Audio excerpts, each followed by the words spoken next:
Hello everybody. So today we are gonna start off with the very first chapter of inorganic chemistry, which is classification of elements and periodicity in properties. So basically this chapter revolves around this very thing, which is the periodic table. I'm very sure that all of you present here are familiar with this word. What is a periodic table? It is basically a systematic and regular arrangement of all the known elements. So all the elements that we know till date are arranged in an organized tabular format. There is a table where we arrange all the known elements that we know, and that is named as the periodic table. So why was the formation of a periodic table necessary? सबको ये question रहेगा कि क्यों ज़रूरत था एक periodic table को form करने का. सो फॉर एग्जाम्पल मैं एक छोटा सा एग्जाम्पल दे रही हूँ. For example there is a librarian, तो जिसने सारे बुक्स को एक साथ ऐसे हौच पौच करके अरेंज कर दिया. ठीक है, क्लास 1 से लेके 12 तक का सारे बुक्स को उन्होंने ऐसे करके अरेंज कर दिया. एक साथ अरेंज भी नहीं किया, बस एक साथ डाल दिया. सारे सब्जेक्ट, सारे स्टोरी बुक्स, क्लास 1 से 12 के सारे बुक्स, ठीक है, अरेंज कर दिया.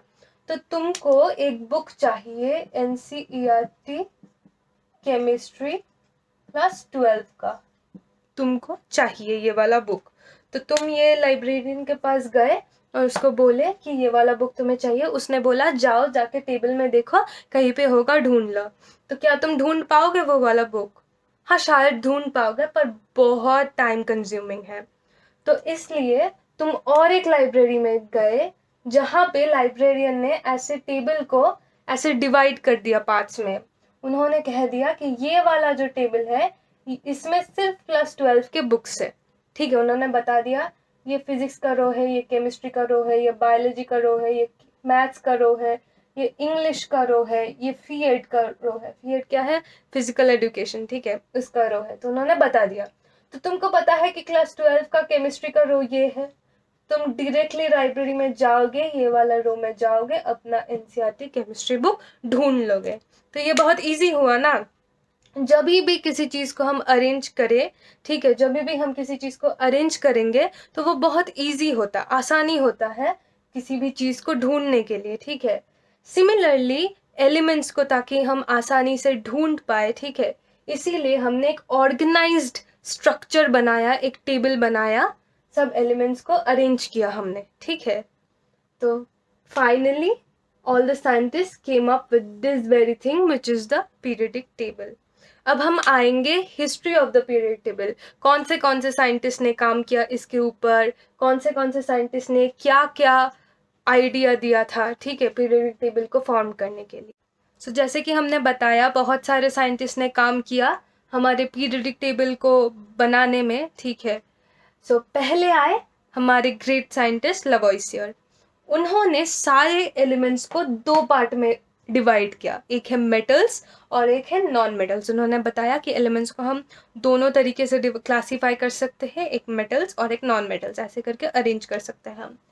तो मेटल्स कैसे होंगे? हार्ड. हार्ड मतलब क्या? सख्त. हम कहते हैं ना सख्त लौंडा, तो मेटल्स है सख्त लौंडा. ठीक है, एंड नॉन मेटल्स है सॉफ्ट एंड ब्रिटल. वो इजीली ब्रेक हो सकते हैं, टूट जाएंगे आसानी से non metals, and metals hard होंगे. ठीक है, फिर उन्होंने कहा मेटल्स होंगे good conductor of heat and electricity, very good conductors of heat and electricity. And non metals होंगे ईदर नॉन कंडक्टर और bad conductors of heat and electricity. ठीक है, इधर वो इलेक्ट्रिसिटी पास ही नहीं करेंगे और एल्स वो बैड कंडक्टर होगा. ठीक है, थोड़ा बहुत पास होगा, मेटल्स के जैसे गुड कंडक्टर नहीं हो सकते. फिर उन्होंने कहा मेटल्स होंगे लस्ट्रस. लस्ट्रस मतलब क्या? जिसमें जो शाइन होगा. ठीक है, एक शाइन रहेगा मेटल्स में, एंड नॉन मेटल्स में शाइन नहीं रहेगा. ठीक है, लस्ट्रस नहीं होंगे नॉन मेटल्स. फिर उन्होंने कहा मेटल्स होंगे सोनोरस. सोनोरस मतलब वो जो घंटी बजाते हैं ना हम, वैसे ठंग करके आवाज़ होता है, उसके बाद एक रिंग जैसा साउंड होता है कंटिन्यू, धीरे धीरे वो मतलब ऐसे ढंग ढंग ढंग ढंग ऐसे करके धीरे धीरे स्लो होते जाता है, वो वाला साउंड वो होता है sonorous. And non metal sonorous नहीं होंगे. ठीक है, फिर उन्होंने कहा मेटल्स होंगे डक्टाइल. डक्टाइल मतलब can be easily drawn into wires. ठीक है, मेटल वायर्स होता है ना, तो उन्होंने कहा मेटल्स को हम इजीली वायर बना सकेंगे, ठीक है। ऐसे जो थिन वायर्स होते हैं, वो जो प्रॉपर्टी होता है कि मेटल्स को हम ऐसे वायर में कन्वर्ट कर सकते हैं, उसको हम कहते हैं डक्टिलिटी। तो मेटल्स होंगे डक्टाइल, नॉन मेटल्स नहीं होंगे डक्टाइल। फिर उन्होंने कहा मेटल्स होंगे मैलिएबल। मैलिएबल मतलब can be easily drawn into sheets, ऐसे थिन प्लेट्स जैसे शीट्स हम बना सकेंगे मेटल से। पर नॉन मेटल्स को हम मैलिएबल नहीं होगा, ठीक है, नॉन मेटल्स मैलिएबल नहीं होगा। मेटल्स होंगे डक्टाइल, जिसको हम वायर्स में इजीली ड्रॉ कर सकेंगे, एंड मैलिएबल होगा जिसको हम इजीली शीट्स में ड्रॉ कर सकेंगे। पर नॉन मेटल्स दोनों में से एक भी प्रॉपर्टी नहीं दिखाएगा। फिर आते हैं मेटल्स में हाई एमपी होगा। एमपी मतलब मेल्टिंग पॉइंट, बीपी मतलब बॉइलिंग पॉइंट। मेटल्स का high melting high boiling point होगा, नॉन मेटल्स का low melting point low boiling point होगा, ठीक है। ऐसे करके उन्होंने मेटल्स एंड नॉन मेटल्स में एलिमेंट्स को क्लासिफाई किया, ठीक है। पर ये जो उनका थ्योरी है ये गलत निकला, ठीक है। हम ऐसे करके नहीं क्लासिफाई कर सकते, हमको बाद में पता चला, ठीक है। क्यों? क्योंकि बहुत सारे एक्सेप्शनल एलिमेंट्स थे, ठीक है। बहुत एक्सेप्शंस, इनमें से हमको पता चला कि बहुत सारे एक्सेप्शंस है, तो हम ऐसे करके दो पार्ट्स में सारे एलिमेंट्स को डिवाइड नहीं कर पाएंगे। तो ये वाला जो थ्योरी है ये डिस्कार्ड हो गया, discarded. Lavoisier's theory was discarded, ठीक है। फिर आते हैं next. So after Lavoisier gave his theory, फिर आए हमारे डॉबरिनियर, ठीक है। डॉबरिनियर थे एक जर्मन साइंटिस्ट, ठीक है। ये थे पहला साइंटिस्ट जिन्होंने एक आइडिया दिया कि जो प्रॉपर्टीज है एलिमेंट्स के, हमको जो एलिमेंट्स के प्रॉपर्टीज दिख रहे हैं उनमें एक ट्रेंड है, उन्होंने बताया। उन्होंने क्या बताया कि उन्होंने एलिमेंट्स को ग्रुप्स ऑफ 3 में डिवाइड किया, जिनका नाम उन्होंने दिया ट्रायड्स, ठीक है। इसलिए हम कहते हैं डॉबरेनियर्स लॉ ऑफ ट्रायड्स। तो उन्होंने क्या किया, ऐसे एलिमेंट्स को ABC करके तीनों के ग्रुप्स में डिवाइड कर दिए, ठीक है।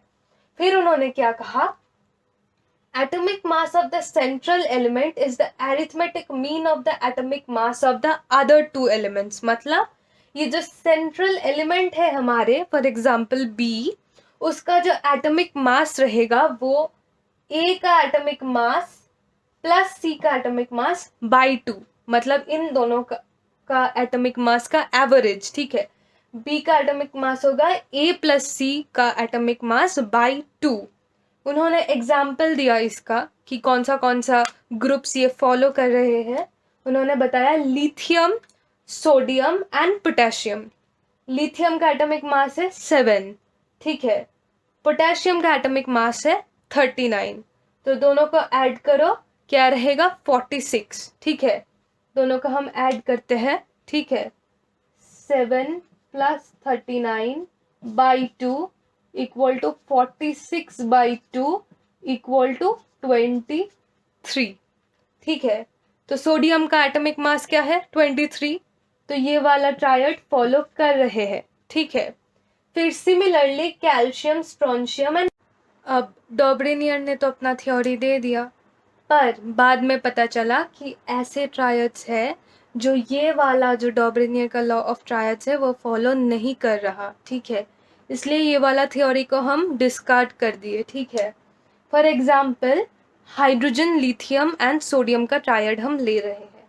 हाइड्रोजन का एटॉमिक मास इज 1, लिथियम का 7 एंड सोडियम का 23। तो 1 प्लस 23 आता है 24। 24 बाई 2 करो 12। पर लिथियम का क्या है एटॉमिक मास 7, तो ये तो नहीं कर रहा है डॉबरिनियर का थ्योरी फॉलो। फिर for example oxygen, sulphur and selenium. Oxygen का एटॉमिक मास इज 16, सेलेनियम का इज 80। दोनों को प्लस करके बाई 2 करो, सल्फर का एटॉमिक मास नहीं आएगा। फिर तो ये हमको पता चल गया कि ऐसे जो ट्रायड्स है वो तो फॉलो नहीं कर रहा है, ठीक है। तो डॉबरेनियर का जो थ्योरी ये भी हम डिस्कार्ड कर दिए। फिर आते हैं हमारे नेक्स्ट साइन। सो डॉबरेनियर के बाद नेक्स्ट जिन्होंने क्लासीफाई किया वो है टेल्यूरिक हेलिक्स। ये एक जियोलॉजिस्ट थे। तो उन्होंने क्या किया, नॉन एलिमेंट्स को in order of increasing atomic mass एक सिलिंड्रिकल टेबल के फॉर्मेट में डिस्प्ले किया, ठीक है, to display the periodic recurrence of properties. ये फेल हो गया, ठीक है, ये बहुत ही कॉम्प्लेक्स था, ठीक है, तो इसलिए ये फेल हो गया, ये भी डिस्कार्डेड, ठीक है। तो टेल्यूरिक हेलिक्स के बाद नेक्स्ट आए एक इंग्लिश केमिस्ट जिनका नाम है न्यूलैंड। न्यूलैंड ने एक लॉ दिया जिसका नाम है law of octaves, Newlands law of octaves.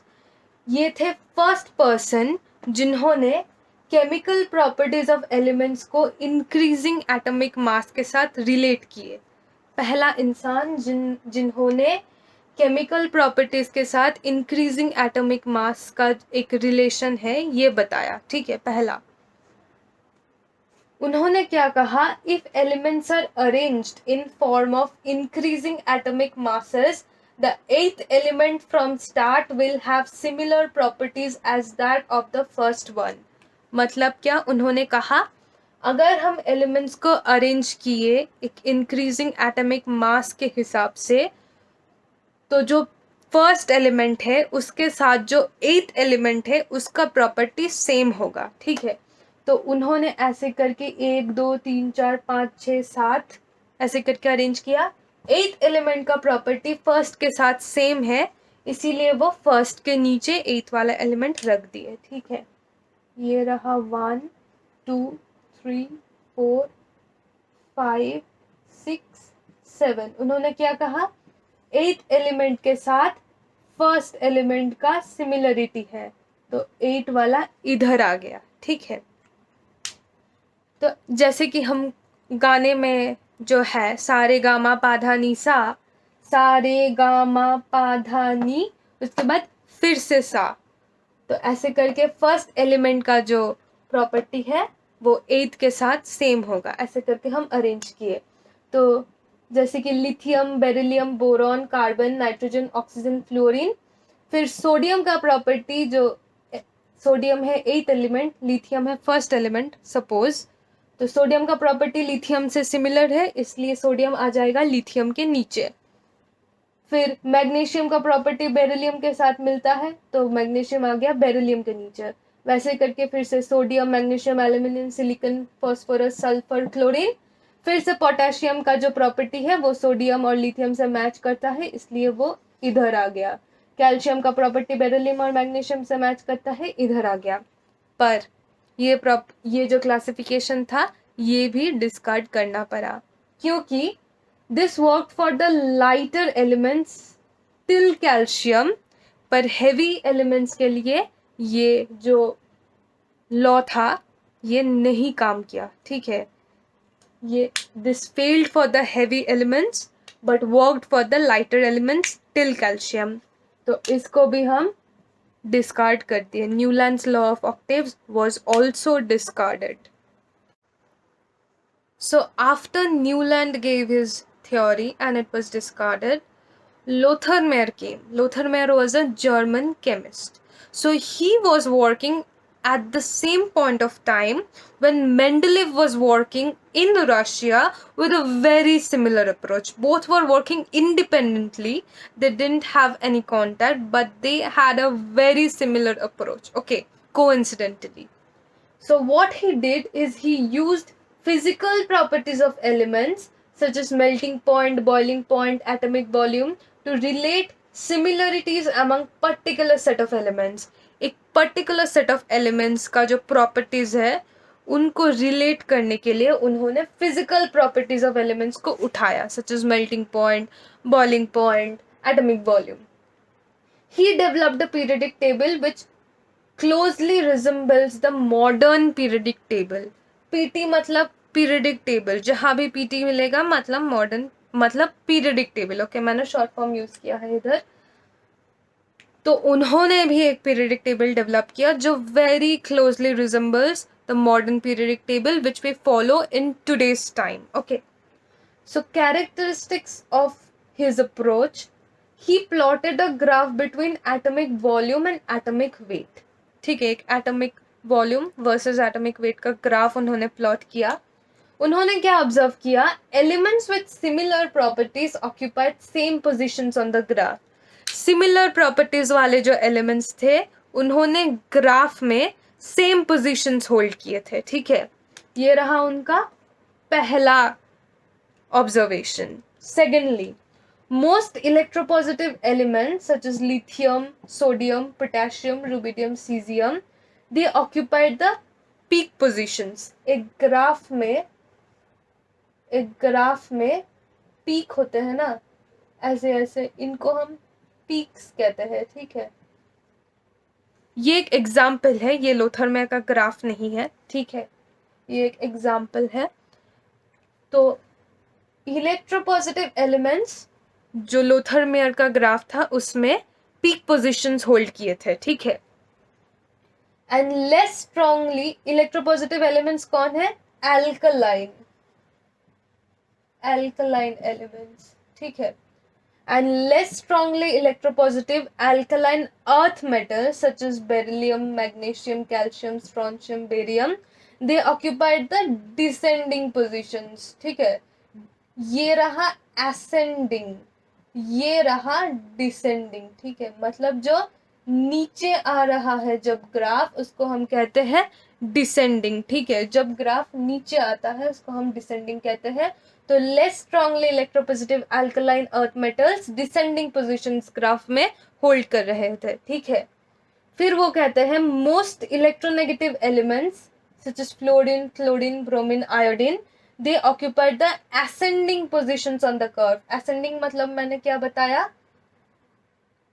Graph ऐसे करके उठता है ना, ये है असेंडिंग, एंड जब ऐसे करके नीचे आता है ये है डिसेंडिंग. तो इलेक्ट्रोनेगेटिव जो एलिमेंट्स है वो असेंडिंग पोजीशंस होल्ड कर रहे थे, एंड जो electropositive alkaline, less strongly electropositive alkaline earth metals थे वो डिसेंडिंग पोजीशंस होल्ड कर रहे थे. ठीक है, एंड पहला पॉइंट क्या था? जो मोस्ट इलेक्ट्रोपॉजिटिव एलिमेंट्स है वो ग्राफ में पीक पोजीशंस होल्ड कर रहे थे. एंड उससे पहले मैंने क्या बताया? सिमिलर प्रॉपर्टीज वाला जो एलिमेंट्स है वो ग्राफ में सेम पोजीशंस होल्ड कर रहे थे. ठीक है, ये रहा लोथरमेयर का जो अप्रोच था वो. ठीक है, so after Lothar Meyer gave his theory, his classification, came Mendeleev. Okay, Dmitry Mendeleev, his periodic law, Mendeleev's periodic law. What he said is, physical and chemical properties of elements are periodic functions of their atomic masses. So he related the physical and chemical properties of all the elements to their atomic masses, which later on we will come to know that actually they are linked to the atomic numbers. Okay. So he arranged 63 elements. During his time, we knew only 63 elements. Okay, during his time only 63 elements were discovered. So he arranged 63 elements in rows and columns. Okay, rows matlab ऐसे, columns matlab ऐसे.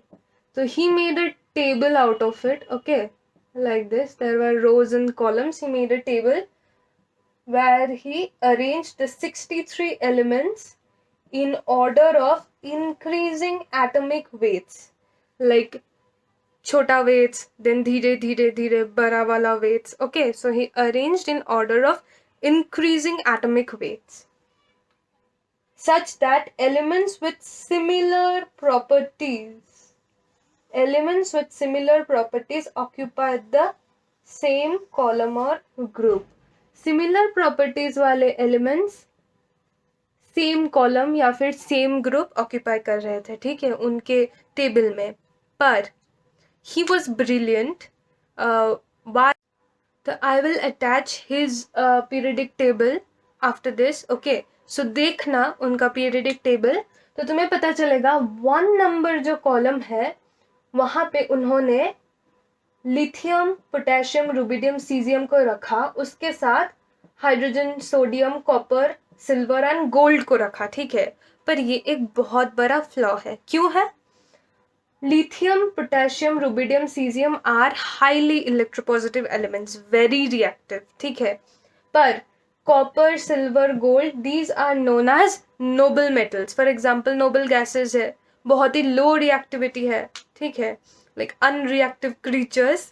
Similarly ये भी ज्यादा react नहीं करते हैं, ठीक है, तो इसलिए हम कहते हैं noble metals.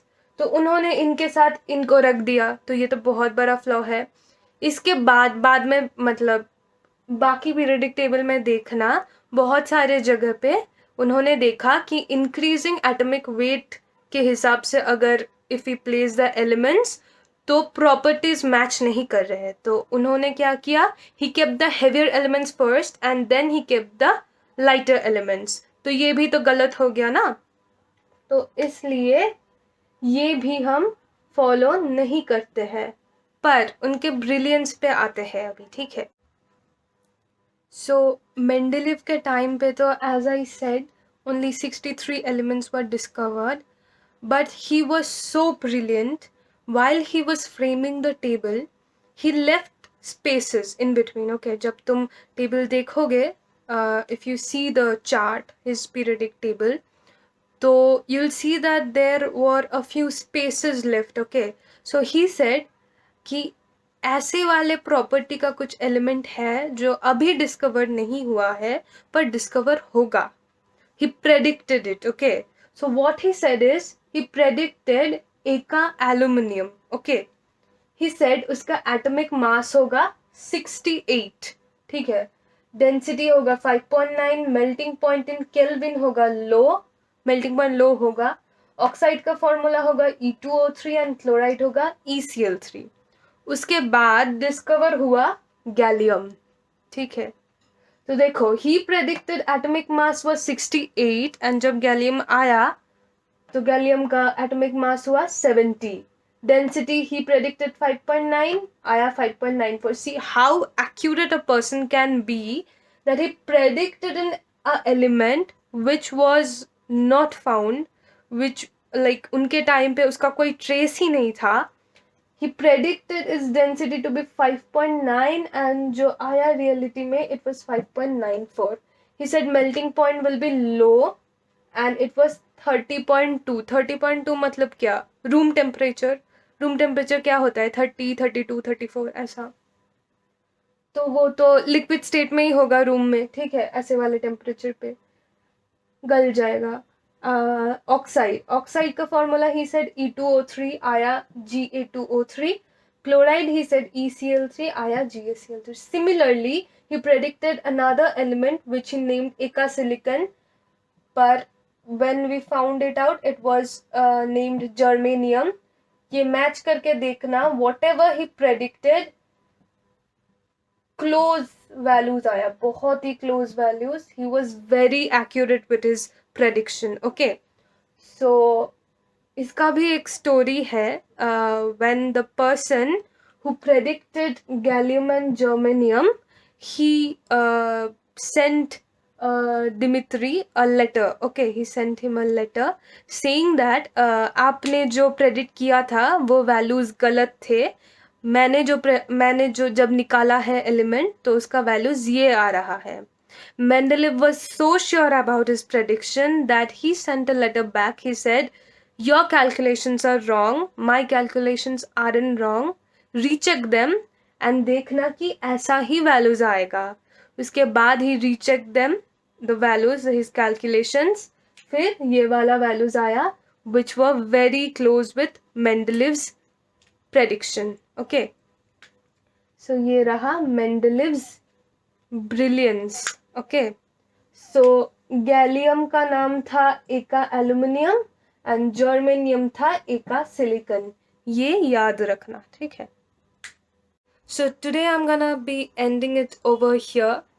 Thank you for bearing me. बहुत ज़्यादा ज्ञान हो गया शायद. And next day I'm gonna start off from Moseley's law. As you can see, it's already written on the board. And हो सके तो please note everything down, whatever I'm writing on the board. and whatever I'm saying usko revise karna thoroughly, and do study properly, because whatever class you are in right now, depending on that, एक साल या 2 साल बाद जो regret होता है, that's unbearable, that's unbearable. So please do study properly. ये अभी नहीं समझोगे, पर 1 साल बाद या 2 साल बाद realization definitely आता है, सबको आता है. तो इसलिए I'm telling it right now. Please do study properly. And thank you. Take care. Do like, share, and subscribe to our channel.